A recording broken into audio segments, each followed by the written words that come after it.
दोस्तों ये एक फुट शेयर मशीन, ठीक है। इसको फुट शेयर इसलिए कहा गया है क्योंकि ये फुट से ऑपरेट होती है। इसका मैं आपको इंट्रोड्यूस करवा दूँ। Introduce this machine is called spring share भी कहा जाता है, इसको स्प्रिंग शेयर भी कहा जाता है। ये पावर शेयर या डिवानमीटर इसको भी कहा जाता है। Machine is a foot power. It worked by the first coupling the material with a ram, a moving blade. This blade is moving because this is a fixed blade, and we attach other than blades is a moving blade. ठीक है दोस्तों, इसका एक working principle हम लिखेंगे। The basic principle of this machine is that one blade is a fixed, जिसको मैंने आपको पहले बताया, जो कि बॉटम में होता है, and moving blade including the fixed blade, जो कि दूसरा ब्लेड होता है वो इसके ऊपर फिक्स किया जाता है। इस through down the made the fixed blade, जो मूविंग ब्लेड होता है जो हमारा ऊपर वाली साइड पर लगता है, और वो जो हमारा फिक्स ब्लेड होता है वो नीचे वाली साइड पर लगता है। इसको बेसिकली फुट शेयर मशीन इसलिए भी कहा जाता है, इसके ऊपर आप एल्यूमिनियम, स्टेनलेस स्टील या मेटल की कोई भी शीट्स को आप बेंड कर सकते हैं विद फुट, इसलिए इसको फुट कहा जाता है। इसको ये आप देख सकते हैं, इसका मैकेनिज्म ये है फुट शेयर, इसीलिए इसको कहा जाता है। ऐसे हम इसको प्रेस करेंगे तो आप ये देख रहे हैं, ये फिक्स ब्लेड है और ये इसका मूविंग ब्लेड है।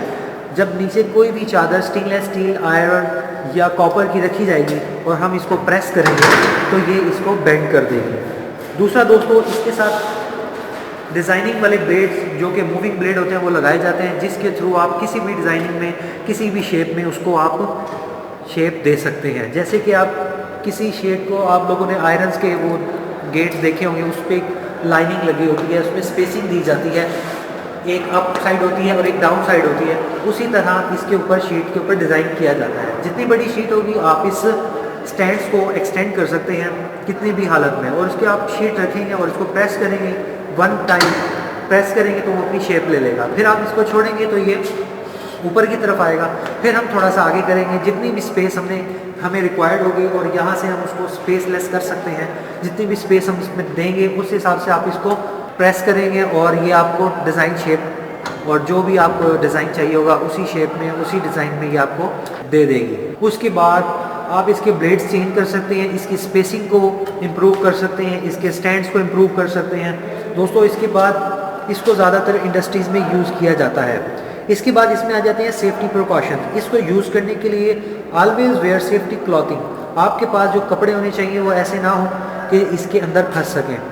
दूसरा, इसको body parts and any foreign object away from the share blade assembly while the operation. आपने इसके नीचे हाथ देने से इसको बचाना है, ग्रेज करना है, और इसकी शीट्स को बिल्कुल अंदर की तरफ प्रेस कर देना है। All guards are cover must be a place before operating the machine.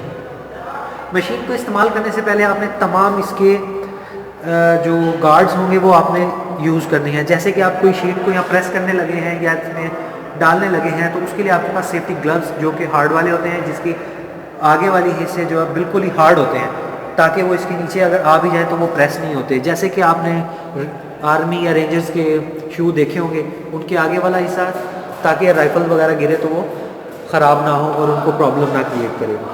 उसके बाद ऑपरेशन, इसको ऑपरेट करने से पहले इसको प्रॉपर्ली चेक कर लेना चाहिए कि इसकी कोई चीज़ लूज़ तो नहीं है, क्योंकि हम किसी भी मशीन को अगर हम यूज़ करते हैं तो उसमें कोई ना कोई बॉडी पार्ट जो होता है उसका वो लूज़ हो जाता है, क्योंकि उसमें बहुत ज़्यादा लोड दिया जाता है और ये बहुत ज़्यादा लोड बर्दाश्त नहीं कर पाती, जिसकी वजह से इनके नट बोल्ट्स वगैरह सम टाइम टूट जाते हैं।